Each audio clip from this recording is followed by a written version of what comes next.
Deuteronômio capítulo 8, e mais uma vez nós iremos fazer a leitura do capítulo inteiro. Exortação a ter em memória os benefícios do Senhor. Acompanhem a leitura comigo. Cuidareis de cumprir todos os mandamentos que hoje vos ordeno, para que vivais e vos multipliqueis, e entreis e possuais a terra que o Senhor prometeu, sob juramento a vossos pais. Recordar-te-ás de todo o caminho pelo qual o Senhor teu Deus te guiou no deserto, estes 40 anos, para te humilhar, para te provar, para saber o que estava no teu coração, se guardarias ou não os seus mandamentos. Ele te humilhou e te deixou ter fome, e te sustentou com o maná que tu não conhecias, nem teus pais o conheciam, para te dar a entender que não só de pão viverá o homem, mas de tudo o que procede da boca do Senhor viverá o homem. Nunca envelheceu a tua veste sobre ti, nem se inchou o teu pé nestes 40 anos. Sabe, pois, no teu coração, que, como um homem disciplina a seu filho, assim te disciplina o Senhor teu Deus. Guarda os mandamentos do Senhor teu Deus, para andares nos seus caminhos e o temeres. Porque o Senhor teu Deus te faz entrar numa terra ou numa boa terra, terra de ribeiros de águas, de fontes, de mananciais profundos, que saem dos vales e das montanhas, terra de trigo e cevada, de vides e figueiras e romeiras, terra de oliveiras, de azeite e mel, terra em que comerás o pão sem escassez, e nada te faltará nela, terra cujas pedras são ferros, e de cujos montes cavarás o cobre.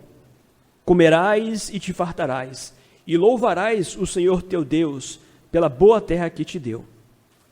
Guarda-te, não te esqueças do Senhor teu Deus, não cumprindo os teus mandamentos, os seus juízos e os seus estatutos que hoje te ordeno, para não suceder que, depois de teres comido e estiveres farto, depois de haveres edificado boas casas e morado nelas, depois de se multiplicarem os teus gados e os teus rebanhos, e se aumentar a tua prata e o teu ouro, e ser abundante tudo quanto tens, se eleve o teu coração, e te esqueças do Senhor teu Deus, que te tirou da terra do Egito, da casa da servidão, que te conduziu por aquele grande e terrível deserto, de serpentes abrasadoras, de escorpiões e de secura, em que não havia água, e te fez sair água da pederneira, que no deserto te sustentou com o maná, que teus pais não conheciam, para te humilhar, e para te provar, e afinal te fazer bem. Não digas, pois, no teu coração, a minha força e o meu poder, e o poder do meu braço me adquiriram estas riquezas.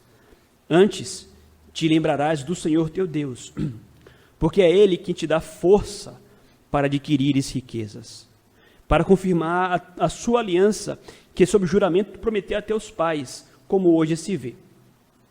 Se te esqueceres do Senhor teu Deus, e andares após outros deuses, e os servires, e os adorares, protesto hoje contra vós outros que perecereis. Como as nações que o Senhor destruiu diante de vós, assim perecereis, porquanto não quisestes obedecer à voz do Senhor vosso Deus. Muito se prega nos púlpitos, naturalmente, acerca de momentos de dor, de angústias, de tribulações, de sofrimento.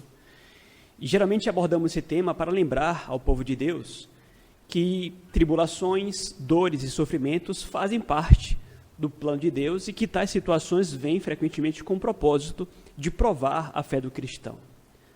Não provar para que Deus saiba de nada, porque Ele já sabe de tudo. Mas a prova vem para que você saiba se você é crente ou não é. Então, concordamos com o fato de que situações difíceis são úteis para que o crente possa constatar se é crente ou não é realmente. Às vezes nós pensamos que a tendência da igreja é crescer em momentos de sofrimento, e não é bem assim. De fato, em momentos de perseguição, a igreja se espalhou e o evangelho foi disseminado em ocasiões passadas.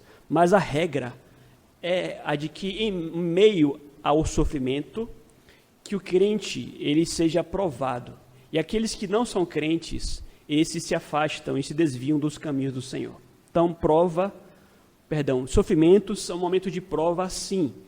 E a tendência é de que pessoas que não possuem uma fé firme desviem-se, então, dos caminhos do Senhor. Mas é importante que nós lembremos que os momentos de bonança, os momentos de prosperidade, de tranquilidade, para o crente também pode servir como uma prova vinda da parte do Senhor. Com isso eu quero dizer que há aqueles que podem manifestar uma fé fingida, uma fé falsa, justamente quando são presenteados com prosperidade, com vitórias, com triunfos e com glórias. O que nos lembra que todos nós precisamos ter cuidado, tanto em momentos de dor, quanto em momentos de prosperidade. Vejam, faz pouco tempo que nós enfrentamos uma grande pandemia, momento de sofrimento, momento de tribulação. Estávamos lutando contra a escassez, lutando contra a dificuldade para obter o pão. Nós cremos que essa pandemia já passou. E nós precisamos agora atentar para uma outra circunstância. Os perigos que estão relacionados justamente com uma vida mais tranquila e próspera. É óbvio que estamos longe aqui de retratar uma situação em que todos os irmãos que me ouvem aqui nesta noite estão vivendo uma vida muito tranquila. Isso é muito pessoal. Mas se formos comparar a atual conjuntura com aquela que tínhamos há pouco tempo atrás, os momentos hoje são mais tranquilos. Temos visto irmãos adquirindo empregos, alguns bons empregos, temos visto negócios prosperando, temos tido boas notícias acerca das nossas famílias, acerca dos nossos irmãos. E vejam, é momento também para cuidarmos. A pergunta que eu quero responder aqui nesta noite é a seguinte: que preocupação nós devemos ter quando experimentamos um período de paz e de prosperidade em nossas vidas? Esta foi a preocupação de Deus com o seu povo quando eles estavam prestes a entrar na Terra Prometida. O livro de Deuteronômio traz algumas lembranças que o próprio Deus entrega ao seu povo quando eles estão às vésperas de entrar na Terra Prometida. Nós lembramos que o povo atravessou um longo e terrível deserto. Eram escravos no Egito. O passado foi um passado de dor, um passado de sofrimento. E agora, eles estavam prestes a viver uma outra realidade completamente diferente. O deserto ia dar lugar agora a uma terra fértil, uma terra próspera. E a preocupação do Senhor ali às portas de Canaã é de que essa outra realidade completamente diferente não venha levar ao seu povo a que esqueçam-se do Senhor. Então eu creio que esta passagem tem lugar em nossas vidas, porque também temos momentos em que saímos de um deserto e entramos em uma terra mais confortável, coloquemos assim. Eu não sei se essa é a sua situação. Eu não sei se você hoje está mais tranquilo hoje do que esteve ontem. Mas se for o caso, ou ainda que não seja, possa ser que no futuro isso se torne realidade na sua vida. E saiba, em tais situações você precisará ter cuidado. E qual será o cuidado? O cuidado é apenas um. Você vai precisar ter um esforço maior, uma vigilância, para que você em momento nenhum esqueça-se de Deus. E há 3 razões pelas quais, então, nós precisamos ter esse cuidado para não esquecer de Deus. Primeiro, nós vamos ver aqui à luz da palavra, que esse cuidado se faz necessário, porque o nosso coração, o coração do ser humano tende, naturalmente, dada a sua corrupção, a atribuir a si os méritos daquela prosperidade que advém de Deus.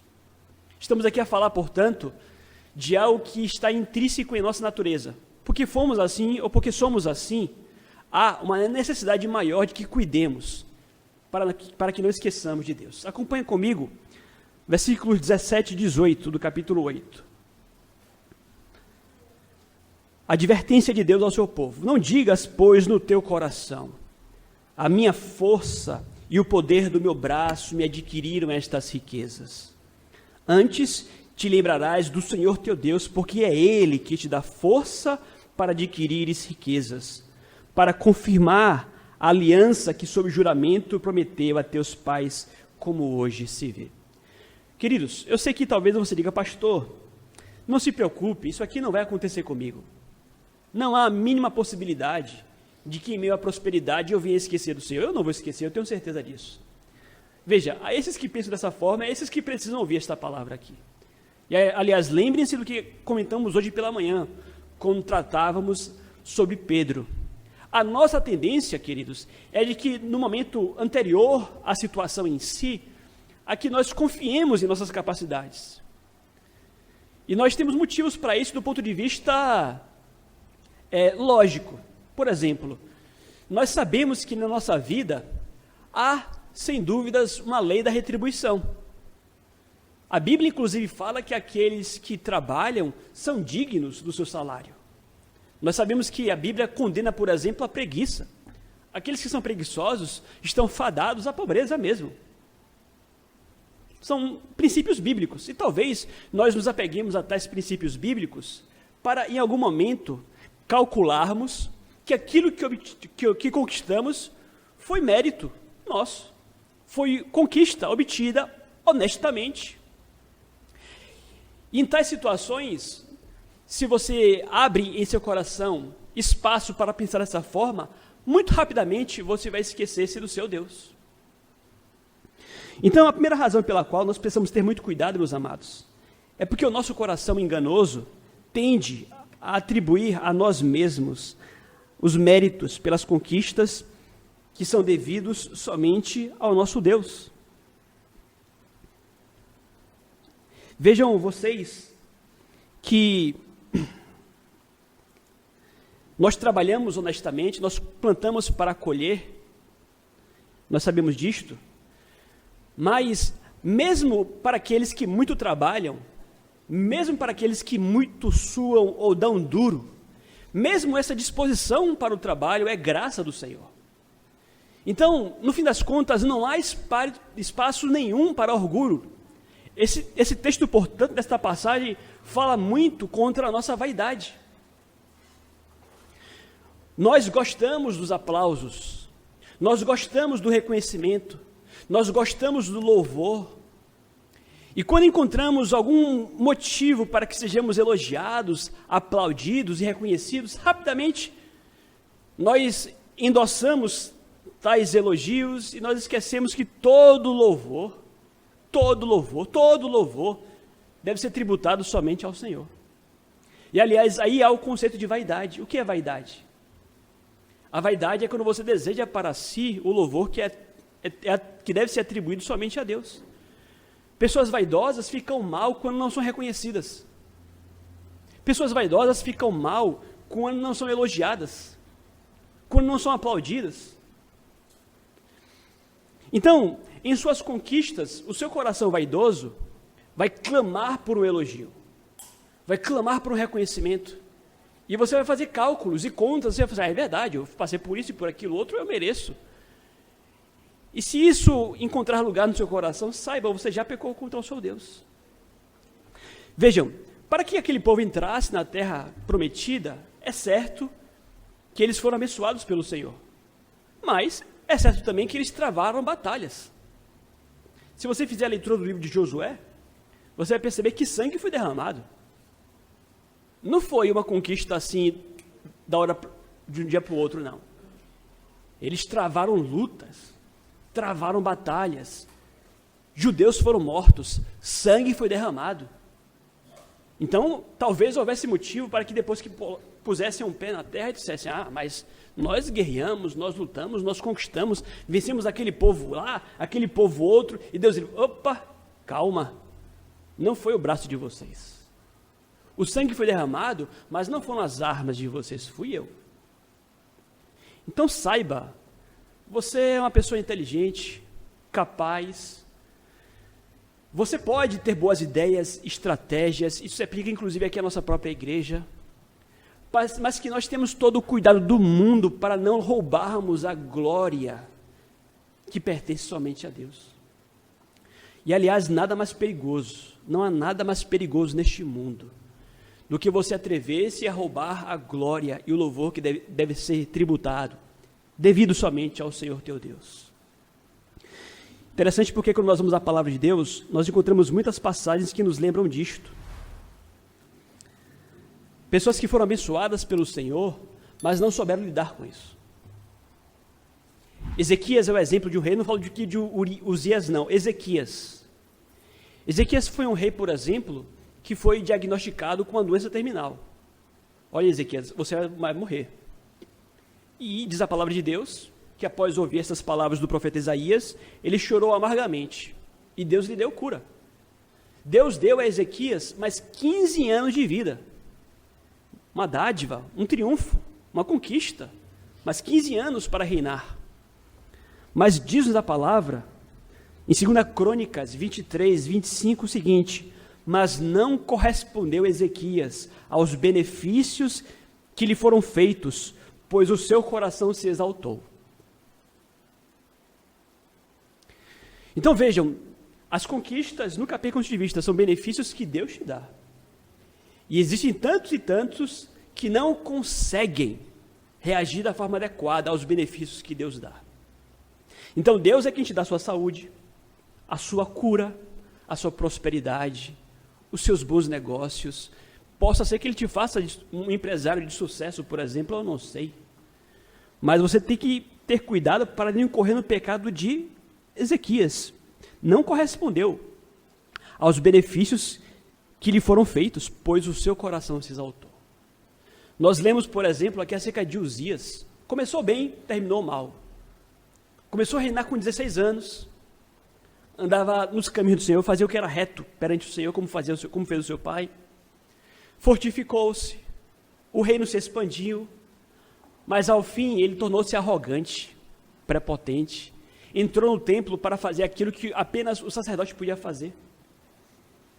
E Deus o castigou por conta disto. Então vejam, queridos, a primeira razão pela qual nós devemos ter cuidado para não esquecermos de Deus é porque o nosso coração tende à vaidade e tende a atribuir a nós mesmos as conquistas que advêm apenas do nosso próprio Deus.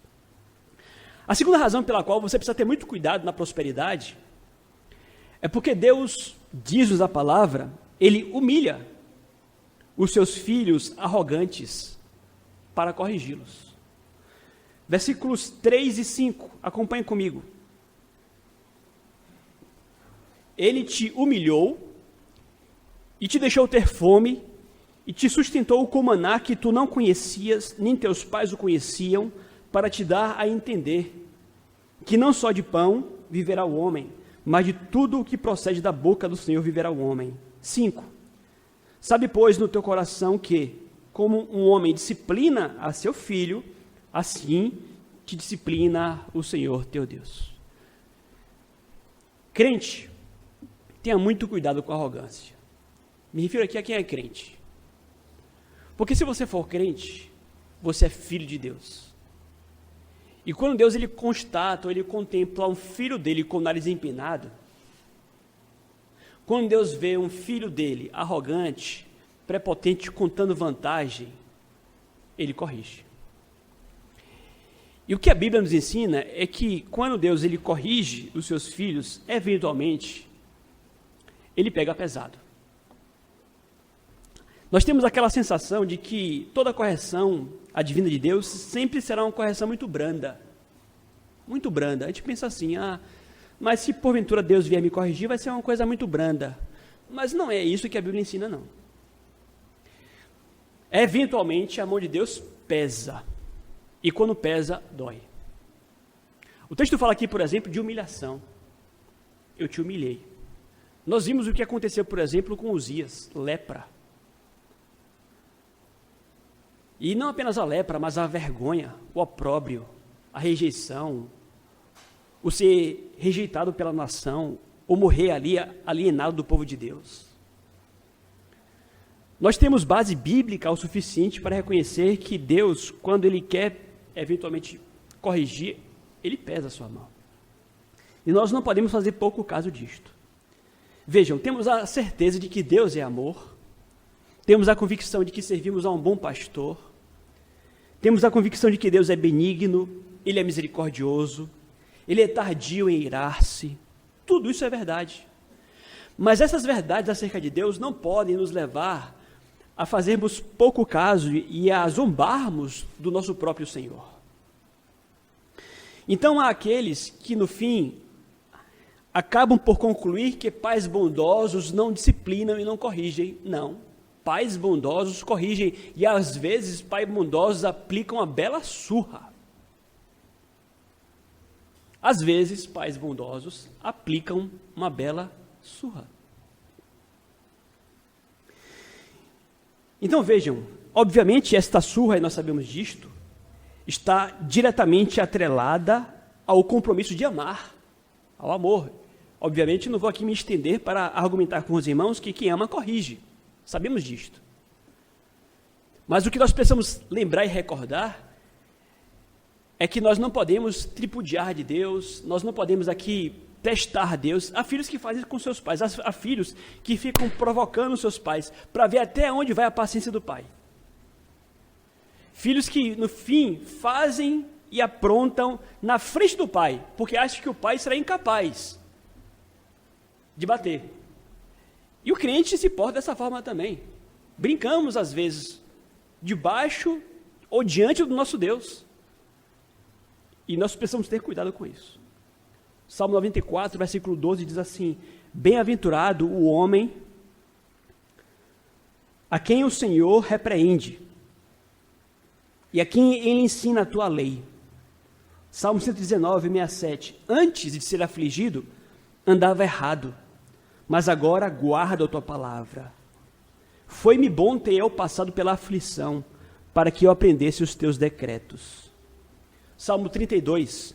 Não sejas como o cavalo ou a mula, sem entendimento, os quais com freios e cabrestros são dominados, de outra sorte não te obedece.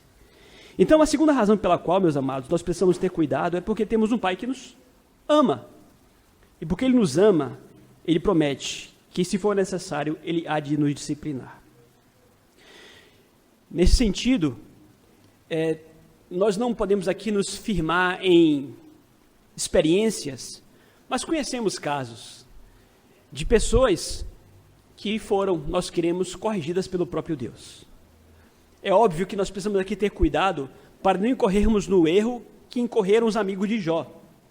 Nem todo sofrimento é fruto de correção, de disciplina. Mas, sim, existem sofrimentos que estão atrelados à correção e à disciplina. Isso se aplica apenas aos filhos de Deus. A terceira e última razão pela qual nós precisamos ter o cuidado na prosperidade é porque Deus prova a fidelidade dos seus filhos para abençoá-los. Versículos 12 e 16. Versículo 2, acompanhe comigo. Recordar-te-ás de todo o caminho pelo qual o Senhor teu Deus te guiou no deserto, estes 40 anos, para te humilhar e para te provar, para saber o que estava no teu coração, se guardarias ou não os teus mandamentos. Versículo 16.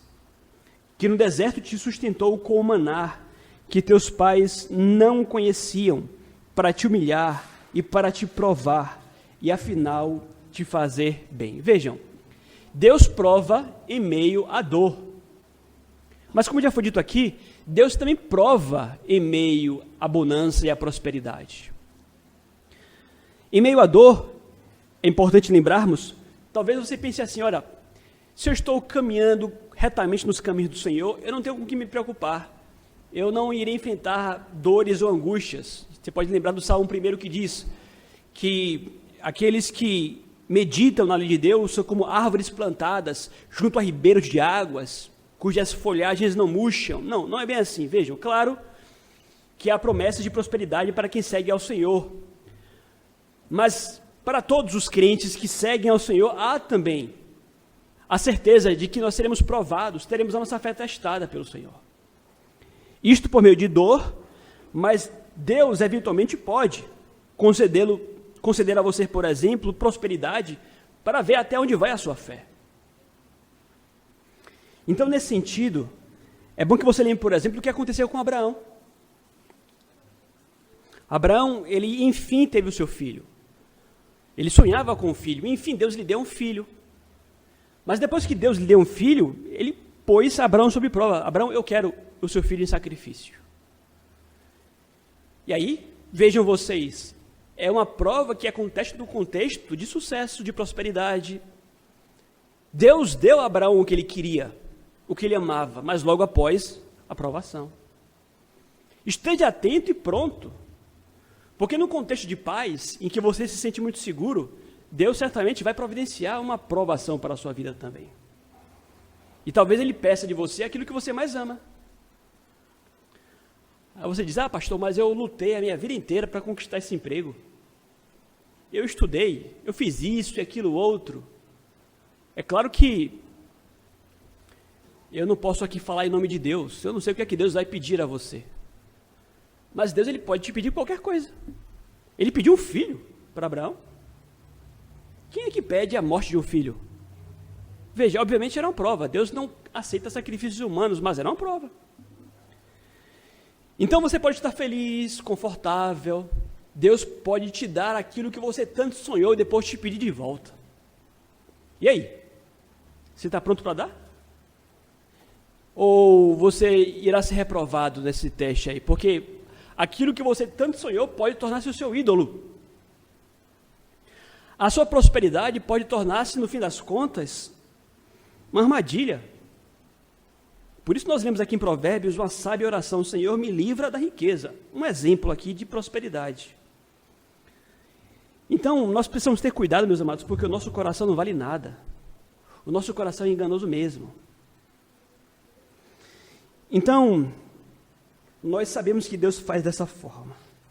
As provas, como já foi dito, elas são inevitáveis. E como eu coloquei aqui no início do sermão, as provas, elas não vêm com o propósito de mostrar nada para Deus. Deus já sabe de tudo. A prova, ela tem como propósito você, como alvo você, para que você saiba que tipo de crente você é. 1 Pedro, capítulo 1, versículo 6, diz assim, para concluir: nisto exultais, embora no presente, por breve tempo, se necessário sejais contristados por várias provações, para que, uma vez confirmado o valor da vossa fé, muito mais preciosa do que o ouro perecível, mesmo apurado por fogo, redunde em louvor, glória e honra na revelação de Jesus Cristo. O que isso aqui quer dizer? Sabe, a provação, ela é muito boa, porque ela vem para você para testar a sua fé. E se você consegue atravessar a provação e constatar que você tem fé, você tem em mãos algo que é muito mais valioso ou precioso do que ouro. Muito mais importante do que você adquirir riquezas, por exemplo, nesta vida, é você ter a convicção de que você é crente. Porque você sabe que você é salvo pela graça, mediante a fé. Então, a sua fé é o maior tesouro, é a maior prosperidade, é a maior vitória, é o maior sucesso que você pode obter nesta vida. Você pode ganhar o mundo inteiro e perder a sua alma. Você pode ser um Bill Gates da vida. Você pode ter uma saúde de ouro, viver até os 100 anos de idade. Você pode ter uma bela família. Mas se você não possui a fé de que Cristo é a sua salvação, de que você o serve como seu Senhor, você não tem nada. Então você pode sonhar, lutar, prosperar, sonhar, lutar, obter, mas são vitórias que, comparadas com a fé, não possuem valor nenhum. A vitória que você precisa mesmo é constatar que a fé que você guarda em seu coração é sincera e verdadeira. E você só vai poder constatar isso através de uma aprovação. Só aprovação, para mostrar que você realmente é rico. É rico com a fé que Deus te deu. Como foi dito, não sei quais circunstâncias vocês têm enfrentado, ou você tem enfrentado atualmente, mas que nós possamos, na dor ou na alegria, na pobreza ou na riqueza, na doença ou na saúde, em quaisquer circunstâncias, que possamos nos manter humildes, de joelhos, na presença do Senhor, jamais esquecendo que Ele, de fato, é o único Deus de quem nós dependemos e a quem nós servimos. Que Deus nos ajude, queridos, a que nos mantenhamos fiéis ao nosso Deus.